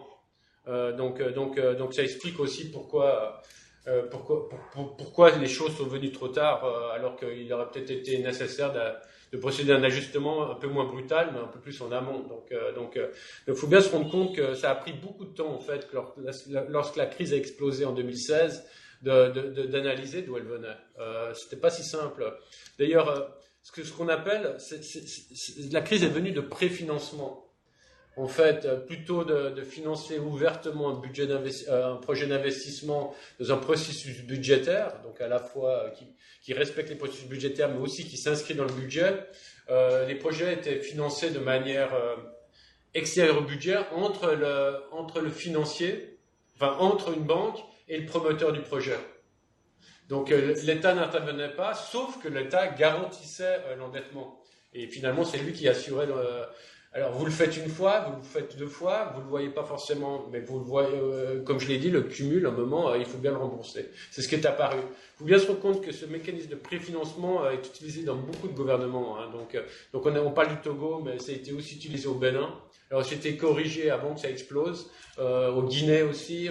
Donc c'est souvent pour les pays qui n'ont pas le moyen de ça. Qui sont sous pression budgétaire, qui se rendent compte qu'il faut couper, qu'ils ne peuvent pas couper, qui a le Fonds monétaire qui regarde, qui n'ont pas d'accès à d'autres sources de financement, qu'est-ce qu'ils font? C'est un peu comme les gens qui se dopent. Hein. Vous savez, quand on peut contrôler les cyclistes qui se dopent, mais ils sont toujours un peu en avance. Donc il y a un petit peu ça. Donc c'est pour ça qu'il explique ce décalage. Vous avez parlé, la deuxième question, c'était sur les arriérés de salaire. Oui, ça existe, mais lorsqu'un gouvernement ne peut plus payer ses salariés, c'est souvent le précurseur, c'est vraiment que la crise est très grave. Hein. Je pense que vous êtes un politicien, vous êtes un ministre. La dernière chose que vous voulez faire, c'est de ne pas payer vos fonctionnaires, puisqu'ils sont dans la rue. Hein. Donc là, c'est pas vous que je vais l'expliquer. Donc ce cas de figure est vraiment un cas extrême. À partir du moment qu'il y a des arriérés de figure, ça veut dire que la crise est vraiment très profonde et inquiétante. Alors ça existe, hein, bien sûr, mais c'est un bon indicateur de la profondeur de la crise.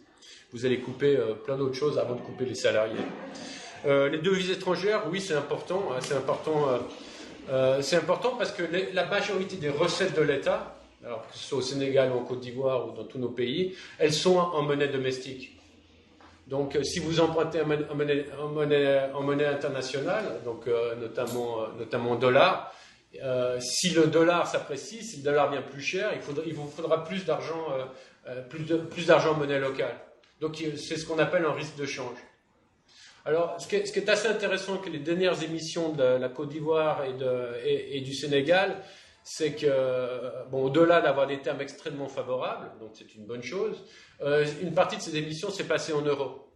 Alors, sauf à supposer qu'à un moment, il y a un décrochage entre le franc CFA et l'euro, qui peut se passer, hein, puisque l'endettement est sur 30 ans, hein, donc on ne sait pas. Mais enfin, le risque de change est moindre entre l'euro et le franc CFA qu'avec le dollar. Donc il y a une prise de conscience quelque part, donc il y a une gestion de la dette relativement intelligente de ces pays pour pouvoir neutraliser ou en tout cas en partie maîtriser ce risque de change.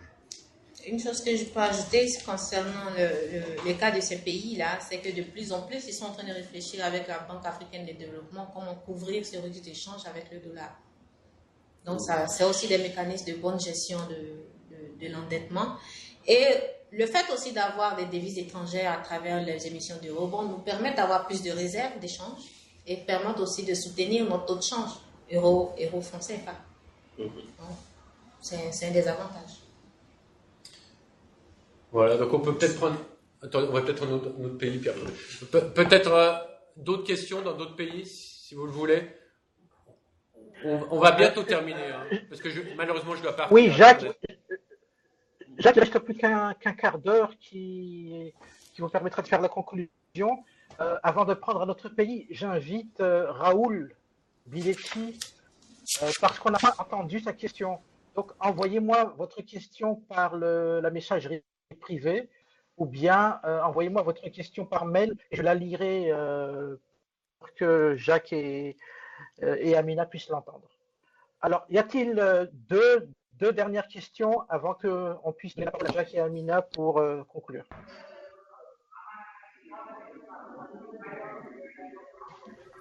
Oui, N'Djamena revient. N'Djamena,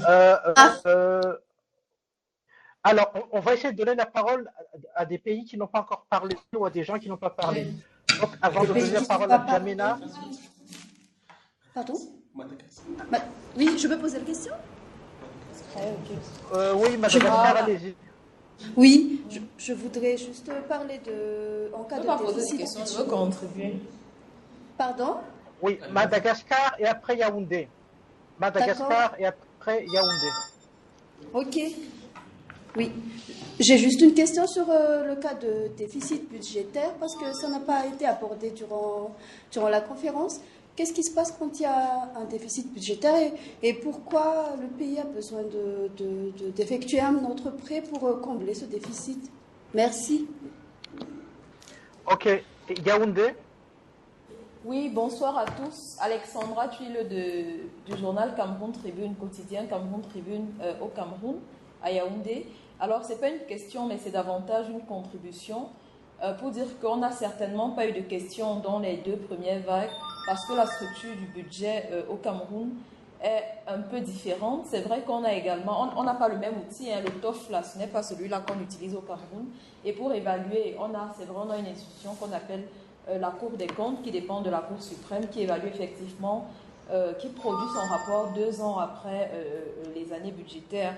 Mais en ce qui concerne le budget, effectivement, nous avons au mois d'août, je pense bien au mois d'août, on a une idée sur le taux d'exécution du budget de l'année en cours, de manière à ce que quand les budgets qui sont donc votés au mois de novembre, lors de la session parlementaire de novembre de l'année en cours commence, on sait quelles sont les préoccupations. Et au Cameroun, depuis 3 ans, avec le FMI, comme vous le signalez, il y a déjà ce qu'on appelle le budget programme. Et donc, les budgets sont faits par cycle. Et je pense que cette année, on en est à la 3e année du budget. Donc, les préoccupations ont été programmées depuis 2 ans déjà. Et c'est la 3e année aujourd'hui pour voir ce qu'il lancera. Si les objectifs ont été atteints, c'est aussi pour répondre un peu aux préoccupations des confrères d'ailleurs, c'est que quand les budgets sont faits par cycle, on peut regarder quels sont les objectifs fixés au départ du cycle par les ministères concernés. Nous, ici, on en a plus de 30. Par les ministères, on a plus de 30 ministères. Non. Et pour voir ce qu'ils ont fait comme travail. Donc, la structuration est différente chez nous. Toujours est-il qu'on a chez nous le budget d'investissement public et le budget de fonctionnement. C'est ainsi qu'on peut évaluer ce qui est fait, où va l'argent et qu'est-ce qu'on en fait. Et au mois d'août de chaque année, il y a une évaluation qui est faite effectivement par le ministre des Finances pour donner une idée de comment, pour qu'on ait une visibilité, même si on ne rentre pas toujours forcément dans les détails. Donc voilà la modeste contribution qu'on voulait apporter du Cameroun. Merci. Oui, merci. Alors, on va donner la parole au retour de Djamena. Et après, je dirai la question que Raoul a envoyée et on donnera la parole à Jacques pour la conclusion. Alors, Djamena qui voulait revenir. Oui, notre consoeur de Madagascar a pris en compte notre préoccupation. Merci. Ok, très bien. Et donc, voilà la question de Raoul qu'on n'a pas pu entendre correctement tout à l'heure. Lors de l'analyse d'exécution budgétaire, y a-t-il un taux de réalisation acceptable qu'on peut exprimer en pourcentage? Merci. Donc, Jacques, tu as la parole. Avant de répondre avec Amina, il y a encore une question Côte d'Ivoire qu'on peut prendre et puis c'est bon. Bonjour, je suis Aouan Sébastien du journal afriquematin.net. Je voudrais adresser ma question à Mme Amina. Dans sa présentation, elle a dit que la Côte d'Ivoire utilise les eurobonds pour rembourser la dette intérieure. Alors, pour parler de façon triviale, on dirait que la Côte d'Ivoire prend crédit pour payer crédit. Je voudrais savoir, est-ce que c'est bien, est-ce une bonne chose pour d'emprunter à l'extérieur pour rembourser la dette intérieure? Est-ce que cela n'a pas de risques sur l'équilibre économique de la Côte d'Ivoire? Merci. D'accord. Je vais répondre à la première et à la dernière question, l'analyse. L'exécution budgétaire, c'est un peu ce que je vais présenter.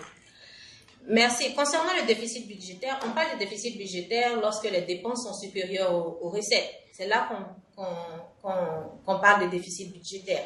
Et lorsqu'on a un déficit budgétaire, on cherche un financement.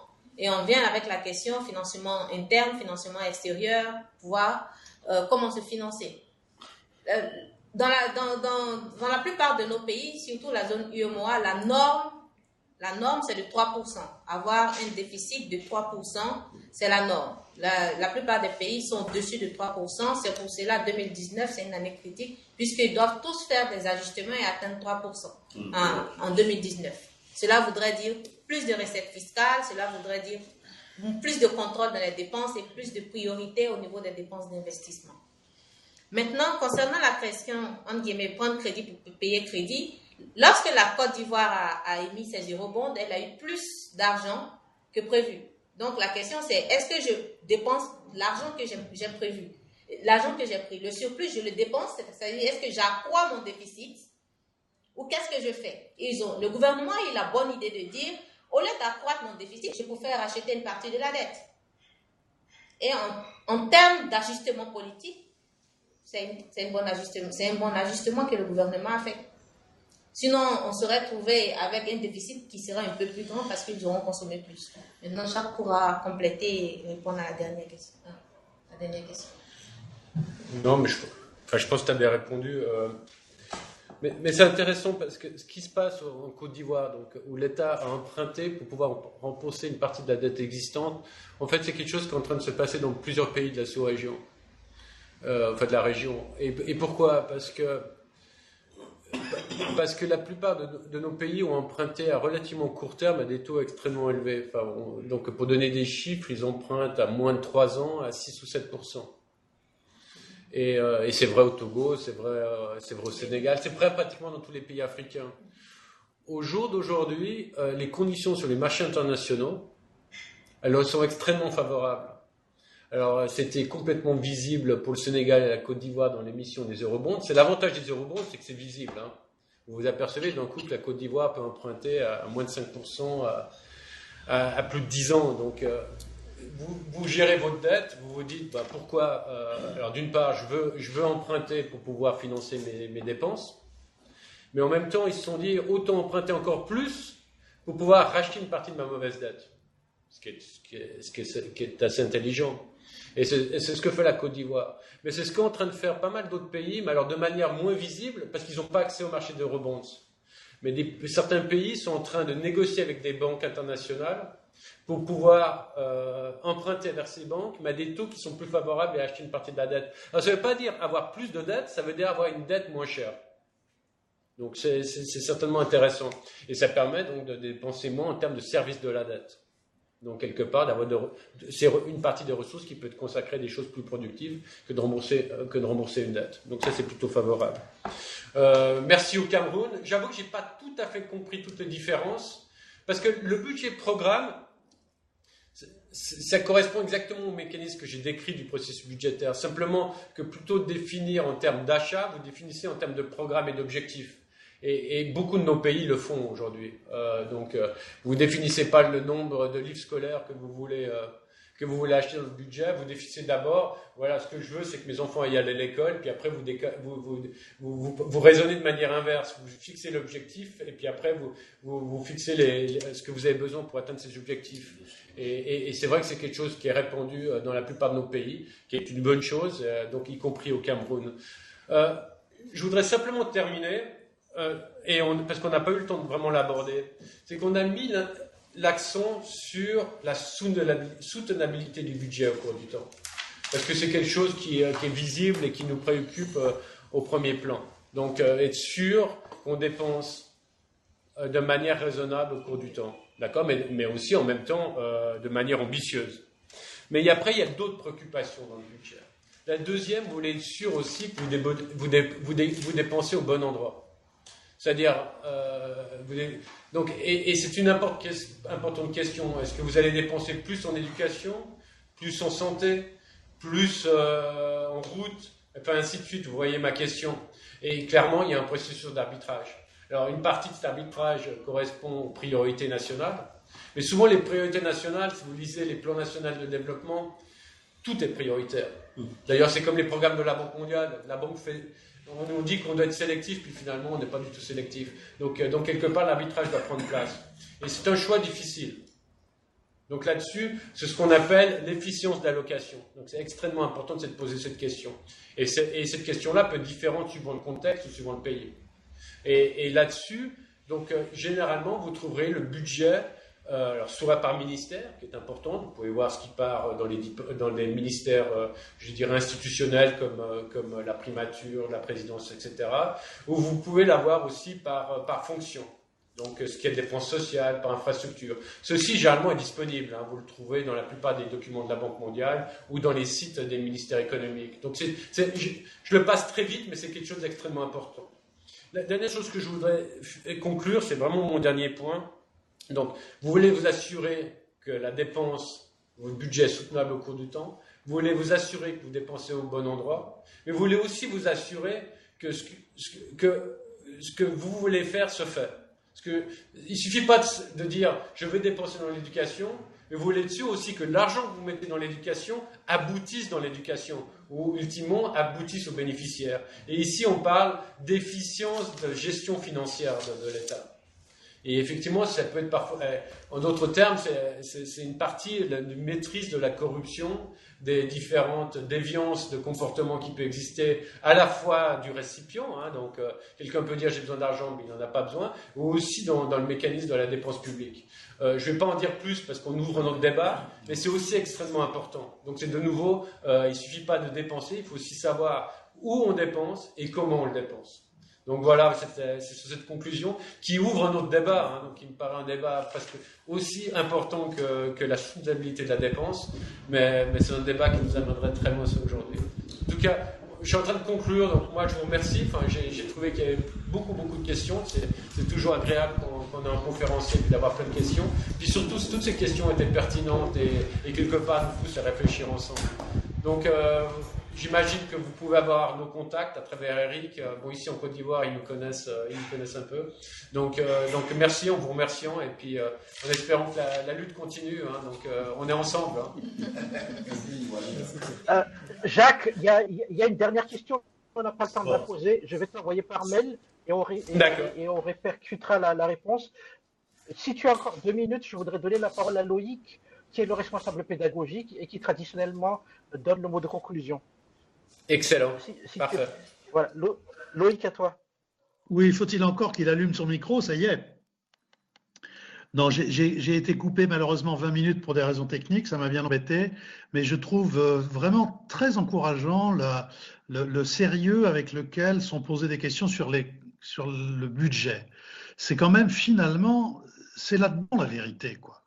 La politique d'un pays, comme la politique d'un ménage, hein, elle se voit dans les chapitres qu'on met en avant, dans les choses qu'on choisit, parce que c'est toujours choisir de dire qu'est-ce qu'on dépense, où est-ce qu'on met son argent. Donc moi j'ai été vraiment très ravi de voir que beaucoup d'entre vous avaient travaillé sur le sujet, avaient regardé les documents. C'est ce qu'il faut continuer à faire, je crois, il n'y a pas de souci. Et je pense que nos deux intervenants ont donné des exemples sans avoir peur de citer des cas, des pays. Et je crois qu'il faut avoir la simplicité de parler sans que personne ne représente ici. C'est pas le match de foot, quoi. Hein, on représente pas son pays et on n'est pas en bagarre les uns contre les autres pour gagner ou pour perdre, quoi. Hein. On est pour tirer des leçons les uns des autres et de ce qui a été fait dans tel pays et dans tel autre, sans pour autant porter de jugement là où on n'a pas à en porter, parce qu'on n'est pas un national du pays. Chacun son rôle et chacun son travail, mais observateur comme journaliste, je trouve que s'armer comme vous venez de le faire, avec beaucoup de sérieux, ça encourage beaucoup, franchement, dans l'idée de poursuivre ce cours. Bon courage à tous. Merci Loïc, merci Jacques, merci Amina et merci à tous pour avoir consacré ces 2 heures à cette conférence. Merci à tout le monde. Merci Eric d'avoir organisé. Merci. Au revoir.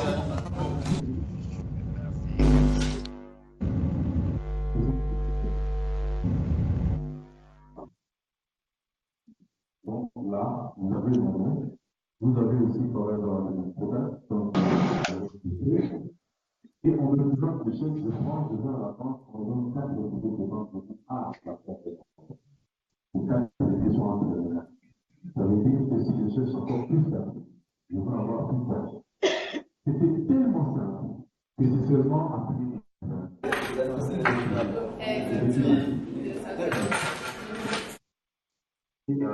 WhatsApp.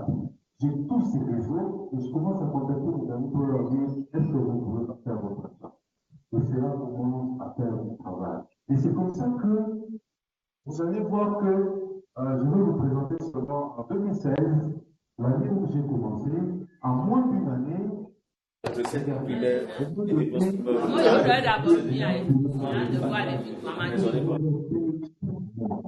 moi, je bâtis mon entreprise.